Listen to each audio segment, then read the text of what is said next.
नमस्कार, मी सिद्धेश ताकवले आणि आपण पाहताय जय महाराष्ट्र बुलेटिन मध्ये आपल्या सगळ्यांचं स्वागत। आणि बुलेटिनच्या सुरुवातीलाच एक मोठी आणि अतिशय महत्त्वाची बातमी आहे नाशिकमधून। नाशिकच्या टीसीएस मधील लैंगिक छळ आणि अत्याचार प्रकरणी संशयित आरोपी निदा खानच्या अटकपूर्व जामिनावरती आज निकाल लागणार आहे। गेल्या 2 सुनावणीमध्ये सरकारी वकील आणि संशयित आरोपींच्या वकिलांनी जोरदार युक्तिवाद सुद्धा सादर केला। निदा खानला अटकपूर्व जामीन मिळतो का, अटकपूर्व जामीन अर्ज फेटाळण्यात येतो का, याकडे सध्या सर्वांचंच लक्ष लागलंय। सध्या अटकेमध्ये असलेल्या संशयित आरोपींना निदा खानने मदत केल्याचाही आरोप तिच्यावरती आहे। नाशिक रोड न्यायालयामध्ये अटकपूर्व जामिनावरती सुनावणी सुद्धा आज पार पडते आणि यामध्ये काय निर्णय होतो कोर्टाचा हे सुद्धा पाहणं तितकंच महत्त्वाचं ठरणार आहे।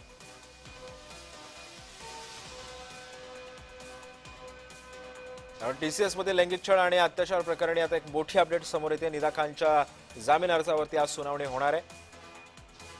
अटकपूर्व जामिनावरती आज कोर्ट काय निकाल देतं हे सुद्धा पाहणं महत्त्वाचं ठरणार आहे।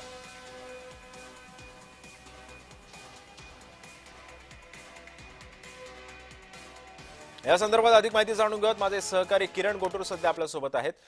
किरण, निदा खानच्या अटकपूर्व जामिनावरती आज निकाल येणार आहे। दोन्ही वकिलांचा युक्तिवाद कोर्टामध्ये वादळी ठरलेला होता। आता या सगळ्या युक्तिवाद ऐकल्यानंतर कोर्ट काय निर्णय देऊ शकतं आणि सध्या निदा खानचा अजूनही पत्ता लागत नाहीये, काय माहिती आहे? सिद्धेश, गेल्या काही दिवसांपासून निदा खान हे फरार आहे। नाशिक पोलिसांचे वेगवेगळे पथक जे आहेत ते निदा खानला शोधत आहेत, पण निदा खान अद्याप सापडले नाहीये।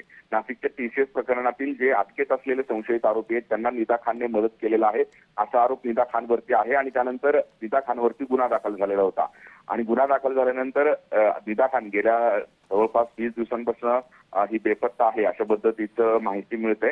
आणि त्यानंतर मध्यंतराच्या काळात निदा खानच्या वकिलांनी कोर्टात निदा खानचा अटकपूर्व जामिनासाठी अर्ज केलेला होता मेडिकल रिझन देत। हे निदा खान प्रेग्नंट आहे आणि त्यामुळे तिला अटकपूर्व जामीन मिळावा अशा पद्धतीचा अर्ज जो आहे तो नाशिक रोड न्यायालयामध्ये निदा खानच्या वकिलांनी हे केलेला होता। आणि त्यानंतर मागच्या 2 केसमध्ये या सगळ्या संदर्भात सुनावणी झाली। दोन्ही पक्षांच्या वकिलांनी अतिशय जोरदार युक्तिवाद केला, पण मागच्या सुनावणीनंतर न्यायालयाने हा निकाल जो आहे तो राखीव ठेवलेला आहे। 2 मेला हे निकाल देऊ अशा पद्धतीचे आदेश न्यायालयाने दिलेले होते। आज या सगळ्या संदर्भात निकाल देत येणार आहे आणि त्यामुळे निदा खानला नेमका अटकपूर्व जामीन मिळतो का, अटकपूर्व जामीन अर्ज न्यायालय फेटाळतो हे बघणं महत्त्वाचं असणार आहे। किरण, साधारण या सुनावणीला किती वाजता सुरुवात होईल आणि आज पुन्हा एकदा या वकिलांचा युक्तिवाद होईल का कोर्टात?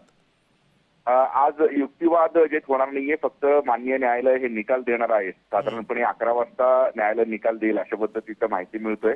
आणि त्यामुळे नेमकं न्यायालय आता निदा खानचा अटकपूर्व जामीन हे मंजूर करतो का, न्यायालय हे अर्ज फेटाळतो हे बघणं महत्त्वाचं आहे। नक्कीच, धन्यवाद किरण तुम्ही दिलेल्या सविस्तर माहितीबद्दल।